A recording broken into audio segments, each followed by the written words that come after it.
আজকে থাকছে ডিম আলুর একটা রেসিপি। হ্যালো এভরিওয়ান, আসসালামু আলাইকুম। সবাই কেমন আছেন? আশা করছি সবাই ভালো আছেন। এই তো প্রথমে আমি ডিম আলু একসাথে সিদ্ধ করে নিয়েছি। এখন ডিমগুলো আলু সবগুলো চুলে রেডি করে নিচ্ছি, রান্না করব। এই তো আমার রান্না করার জন্য সব কিছু রেডি করতেছি। রেডি হলেই রান্না চলে যাব।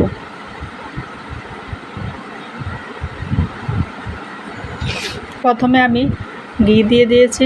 ঘিতে আমি ডিমগুলো ভেজে নিব, সুন্দর করে লাল লাল করে ডিমগুলো ভেজে নিব। হালকা এক চিটা লবণ দিয়ে দিয়েছি আর সামান্য একটু হলুদ দিয়ে দিয়েছি। এতেই আমার ডিমগুলো সুন্দর করে ভাজা হয়ে যাবে।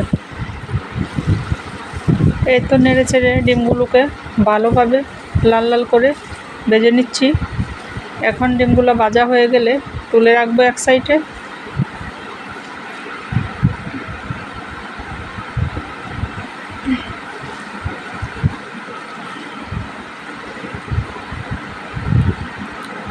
ডিমগুলো ভাজা হয়ে গেলে উঠিয়ে নিতেছি আমি।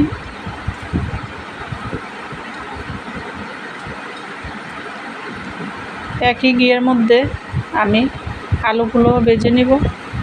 আমি 2টা আলু দিয়ে দিয়েছি, বড় সাইজের 2টা আলু আমি ডিমের সাথে দিয়ে রান্না করব। আলুগুলো একটু ভেঙে ভেঙে দিয়েছি। এখন এই ঘিতে সুন্দর করে ভেজে আবারও আলুগুলো আলাদা করে তুলে রাখবো। এই রেসিপিটা ছোট বড় সবাই পছন্দ করে। আর সবচেয়ে সুবিধা হলো যখন ঘরে কিছু থাকে না, তখন চট করে ডিম আলু তো থাকে।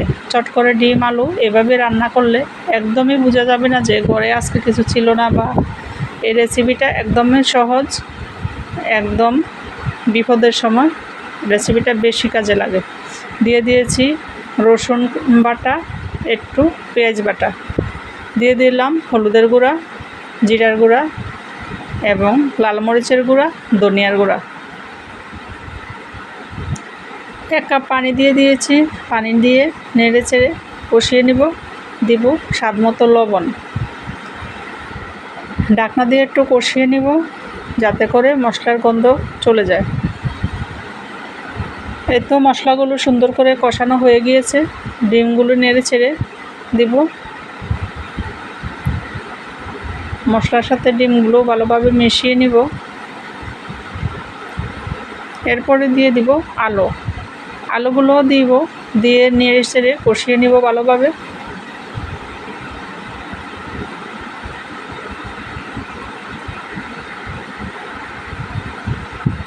সুন্দর করে কষানো হয়ে গেলে এখন আমি ঝোলের জন্য পানি দিয়ে দিব।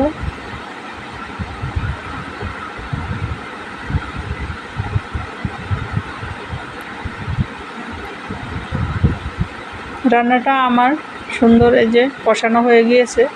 এখন রান্নার জন্য কিছুক্ষণ রান্না হবে।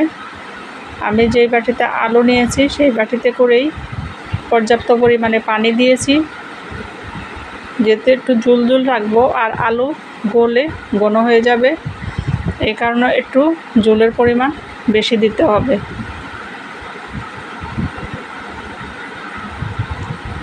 এই তো আমার রান্নাটা প্রায় শেষ। আমি একটু ঝোল রাখবো, ঠান্ডা হলে আরও ঘন হয়ে যাবে। এখন কালা জিরার গুঁড়া দিয়ে দিয়েছি। রেসিপিটা কেমন হয়েছে লাইক কমেন্ট শেয়ার দিয়ে জানাবেন।